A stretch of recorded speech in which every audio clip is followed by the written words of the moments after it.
আমরা যখন নতুন বাগানি হয়ে থাকি এবং বাগান শুরু করব তখন আমাদের মাথায় আসে একটা বাগান শুরু করতে হলে টবের প্রয়োজন রয়েছে, কিছু মাটির প্রয়োজন রয়েছে এবং চারার প্রয়োজন রয়েছে। এই যখনই আমরা নিয়ে চলে আসি এবং সমস্ত কিছু দিয়ে একটা বাগান শুরু করি, তার বেশ কিছুদিন পর দেখা যায় আরো কিছু জিনিসের প্রয়োজন রয়েছে। তো বাগান করতে গেলে ন্যূনতম যে সমস্ত জিনিসগুলির প্রয়োজন অবশ্যই রয়েছে, সেই সমস্ত জিনিসগুলি নিয়ে আজকের ভিডিওটি। তো পুরো ভিডিওটি স্কিপ না করে দেখতে থাকুন। সবার প্রথমেই বলে রাখি যে টব, মাটি এবং চারা এই তিনটে বাদ দিয়ে আপনার কাছে রাখতে হবে একটা কাটার বা ছুরি।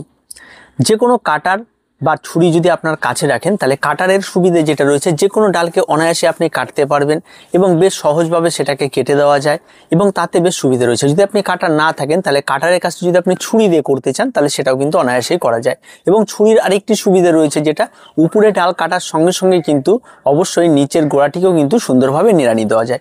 তো ছুরি কিন্তু দুটো ক্ষেত্রে ব্যবহার করতে পারেন। এবার ছুরি আপনি ব্যবহার করবেন, তার ক্ষেত্রেও কিন্তু অবশ্যই আপনার মাথায় রাখতে হবে কোন ধরনের ছুরি আপনি ব্যবহার করবেন। যদি সেটা একটু মজবুত হয় তাহলে ভালো, আর যদি একটু খারাপ হয় তাহলে কিন্তু খারাপ। তো একটা জিনিস দিয়ে দুটো কাজ করলে কিন্তু সেক্ষেত্রে দেখা যায় ডাল কাটার ক্ষেত্রে একটু কাটারটাই সবচেয়ে কমফোর্টেবল এবং সেক্ষেত্রে যে কোনো ডালকে কেটে দেওয়ার পর সেখানে কিন্তু অ্যান্টিফাঙ্গাল লাগাতে হয়। আর যদি মাটি যে ছুরি দিয়ে করা হয় সেটা যদি মাটিতে খোঁড়া হয় তারপরে যদি ডাল কাটতে ব্যবহার করা যায় তাহলে দেখা যায় সেটা বারবার করে পরিষ্কার পরিচ্ছন্ন করে নিতে হয়। না হলে ডাল কাটার ক্ষেত্রে সেই মাটির যে বিভিন্ন ধরনের ফাঙ্গাল থাকে সেগুলি যদি ডালে লেগে যায় ডালটি কিন্তু পচে যেতে পারে। তো অবশ্যই আপনাদের এখানে প্রয়োজন রয়েছে একটা কাটার, আর আপনার যদি সেটা না থাকে তাহলে আপনার প্রয়োজন রয়েছে একটা ছুরি, বা আপনি সেখানে ইউজ করতে পারেন ব্লেড। তবে ব্লেড দিয়ে মোটা ডাল কাটতে পারবেন না, সরু ডাল কাটার জন্য অবশ্যই আপনার এটি প্রয়োজন রয়েছে। এবার আসি মাটিতে। অবশ্যই আমাদের মাটিগুলি মাখতে হয়। মাটিগুলি মাখার জন্য আমরা সাধারণত হাতের ব্যবহার করি। যদি আমরা হাতের ব্যবহার না করি, যদি মাটি তোলার কোনো একটা যদি কিছু আমরা ক্রয় করে নিই, যেগুলির দাম অন্তত 30, 40, 50 টাকার মধ্যে আপনারা পেয়ে যান, প্লাস্টিকের নিতে পারেন বা লোহার নিতে পারেন, যে কোনো কিছু যেটাতে মাটিতে তোলা অনায়াসে আপনার টবে ভরতে পারবেন। তবে সেই সমস্ত টুলসগুলি যদি আপনারা নিতে পারেন তাহলে সেক্ষেত্রেও কিন্তু অনেকটা সহজে কিন্তু হয়ে যায় আপনার এই গার্ডেনিংয়ের মাটিগুলি টবে ভর্তি করা। তো অনেক সময় আমরা হাত দিয়ে খুব একটা বেশি মাটি ওঠে না, বা দুটো হাতের একটা হাত দিয়ে গাছ ধরে রাখি আর একটা হাত দিয়ে মাটি দিই, তাতে বেশি একটু অসুবিধা হয়। কিন্তু এই মাটি দেওয়ার যে জিনিসগুলি রয়েছে স্প্যাচুলার মতো, সেগুলি যদি আপনার কাছে থাকে সেগুলি দিয়ে তুলে দেওয়া কিন্তু অত্যন্ত সহজ হয় এবং তাতে কিন্তু খুব সহজভাবে কিন্তু বাগান করা একটা অনেকটা সহজ হয়। তো এই জিনিসটা অবশ্যই আপনারা রাখুন। এবার আসি জল দেওয়া। অবশ্যই গাছ লাগালে কিন্তু জল আপনাকে দিতেই হবে, আর এই জল দেওয়ার জন্য কিন্তু অবশ্যই সবার যে একদম পাইপ লাইন করে নিতে হবে, সুন্দরভাবে পাইপ দিয়ে জল দিতে হবে এমনটা নয়। যদি আপনি গাছে জল দিতে চান তাহলে তার সবচেয়ে বেস্ট হচ্ছে একটা বালতি ভর্তি করে জল নিন আর কোনো একটা কন্টেনার দিয়ে আপনারা জল দিন।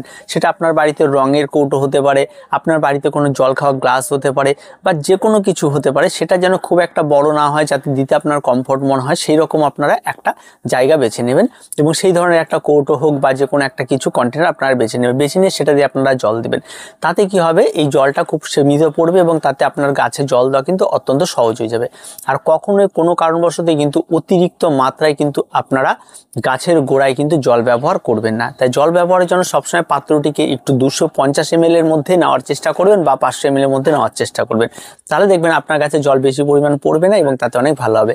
আর পাইপ দিয়ে সরাসরি গাছে জল দেওয়া কিন্তু অনেকগুলি ক্ষতিকারক দিক রয়েছে। যেমন ছোট চারা গাছ রয়েছে, তাতে যদি আপনি জল দিতে চান তাহলে উঠে চলে যেতে পারে, এমন অসুবিধা কিন্তু পাইপ দিয়ে জল দেওয়াতে রয়েছে।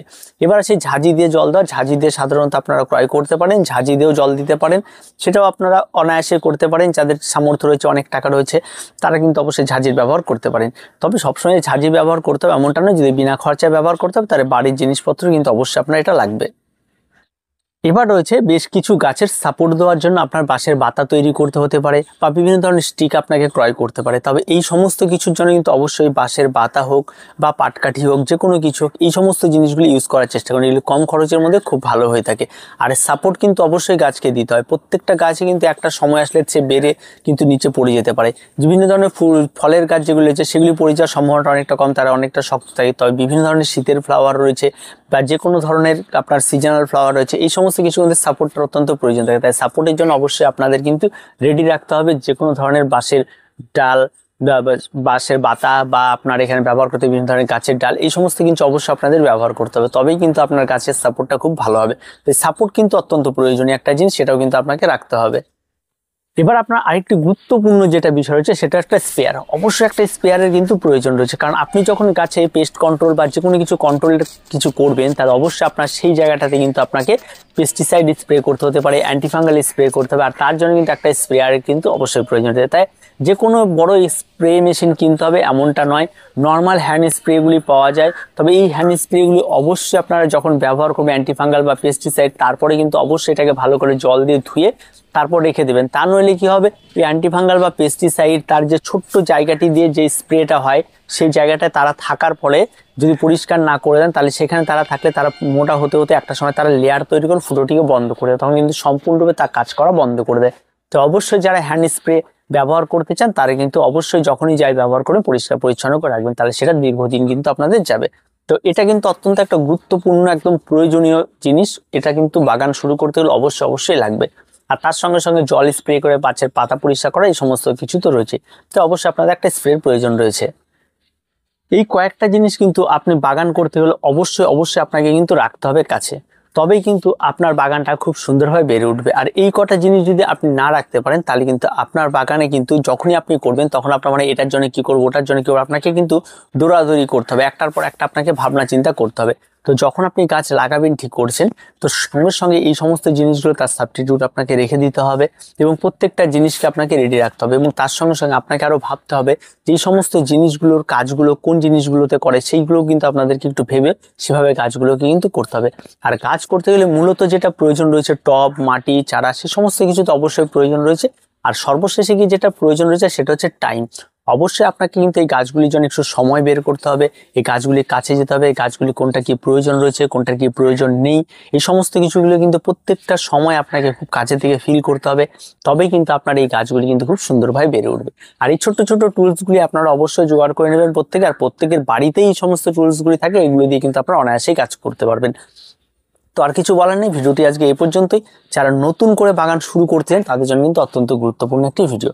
তো আজকে এই পর্যন্তই, দেখা হয় পরবর্তী ভিডিওতে। প্রত্যেকে ভালো থাকবেন, প্রত্যেকে সুস্থ থাকবেন, আর চ্যানেলটিকে অবশ্যই সাবস্ক্রাইব করে রাখবেন।